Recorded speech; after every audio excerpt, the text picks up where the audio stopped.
common question I get from woodworkers is, how do I get a super smooth, super shiny finish? Like a lot of woodworking questions, there's more than one answer to it. But I'm going to demonstrate what I think is the easiest way. So let's get started.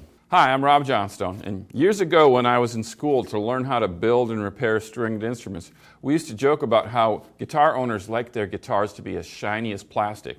But truth be told, a lot of woodworkers feel the same way. To be perceived as shiny, one of the characteristics of the finish is that it must reflect light evenly.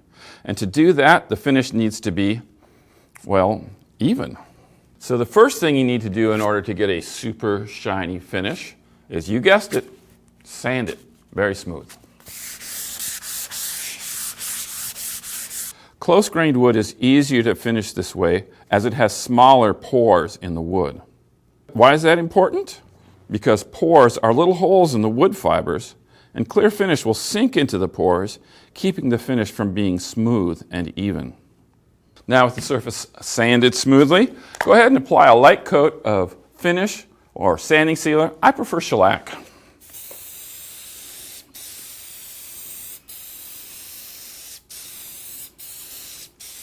That's all it takes. Now I'm going to demonstrate the trick that will make achieving a super smooth finish so much easier. Applying pore filler. Pore filler does exactly what its name implies. It fills up the little pores in the wood so that they're even to the wood fibers. It's easy to apply. I use an old credit card or the like and just squeegee the filler into the wood grain. First with the grain, then across the grain. Then let it dry according to the directions on the can.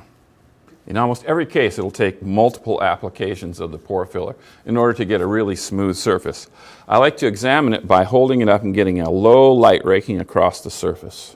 Much like your shampoo where you rinse and repeat, with this, we're going to sand lightly and then repeat. It'll take at least 3 coats of the pore filler, I think, in this particular piece of wood before I'm going to be happy with a nice smooth finish. When I am, that's when I start to apply the top coat. Now I've prepared a piece in advance so that I can demonstrate to you the difference between a side that has pore filler applied and a side with no pore filler. Here I'm applying a coat of shellac from an aerosol can. I want the surface to look completely wet. I'm guessing you might even see the difference with the first coat. Now I can almost hear some of you clever woodworkers out there saying that, hey, that wasn't a close-grained hardwood. And you're right. It's plain sawn ash. It's one of the most open-grained hardwoods you can get. I actually did that on purpose to demonstrate the dramatic difference that pore filler can make. And I didn't actually say you can't use pore filler to get a super smooth finish on open-grained wood, just that close-grained wood is a lot easier. Pore filler is easy to use, and it's really helpful when you're trying to get a super smooth finish. Now to get something as shiny as plastic, like in this guitar, there's a lot more steps. There's many coats of finish, there's wet sanding, and then there's letting the finish cure and buffing it out. But if you're just looking for a smooth, shiny finish, pore filler will get you there without a doubt.